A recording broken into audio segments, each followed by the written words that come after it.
Petit changement aujourd'hui, je ne vous présente pas de points, je vous présente un massage détente de l'oreille. Le pavillon auriculaire ne sert pas qu'à capter les sons. Chez le cheval, il est très mobile, il sert aussi pour la communication, pour indiquer l'attention, la confiance ou la méfiance, la douleur, le stress et la colère. Cet organe est lié à l'élément eau et plus précisément au méridien du rein. Petite particularité de l'oreille, on y retrouve le corps entier. C'est ce que va exploiter l'auriculothérapie, car le pavillon auriculaire est un lieu de réflexe important et tous les organes du corps s'y projettent.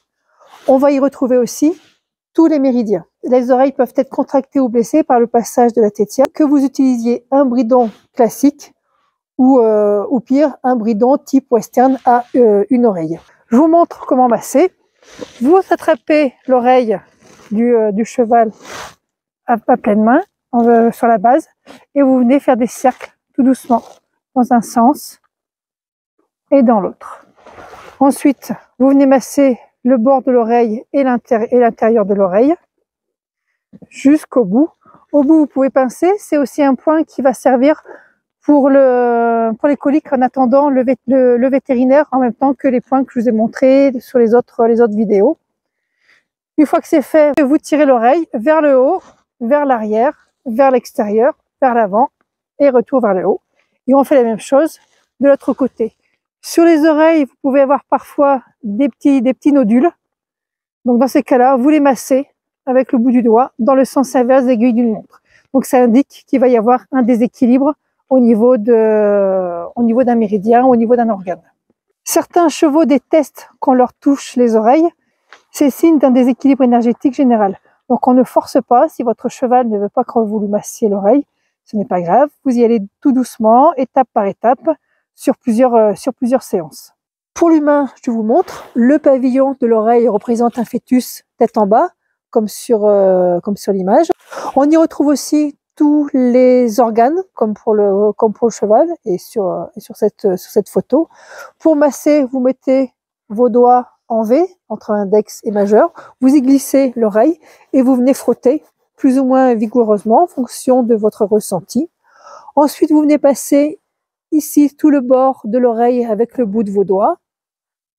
Voilà. Vous massez bien le lobe de l'oreille parce qu'on y retrouve tous les organes des sens, les yeux, les oreilles, les dents, la bouche, les amygdales. D'ailleurs, est-ce que vous savez pourquoi les corsaires ou les pirates portaient une boucle d'oreille?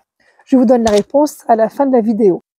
Une fois que vous avez massé l'extérieur, vous pouvez aussi masser l'intérieur du bout des doigts. Vous faites pareil sur l'autre oreille et à la fin du massage des deux oreilles, vous mettez vos mains en conque que vous venez poser sur les oreilles et vous respirez tranquillement, les yeux fermés et vous venez profiter du silence que cela vous procure. Alors, si vous êtes au bord de la mer, vous mettez des coquillages et vous entendrez la mer, ce sera encore plus reposant. Pour le chien, je vous montre comment on fait. On va faire de la même façon que pour le cheval.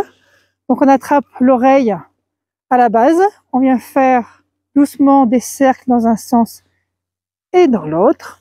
Ensuite, on vient masser les oreilles. Alors le mien, il a des grandes oreilles, donc il faut aller jusqu'au bout. On masse bien. Voilà.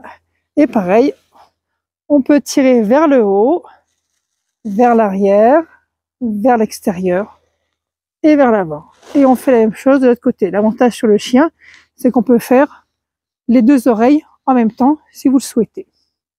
Voilà. La boucle d'oreille activait le point réflexe de l'œil au niveau de l'aube de l'oreille. Les pirates espéraient ainsi pouvoir avoir une meilleure vue pour scruter l'horizon. Bonne pratique!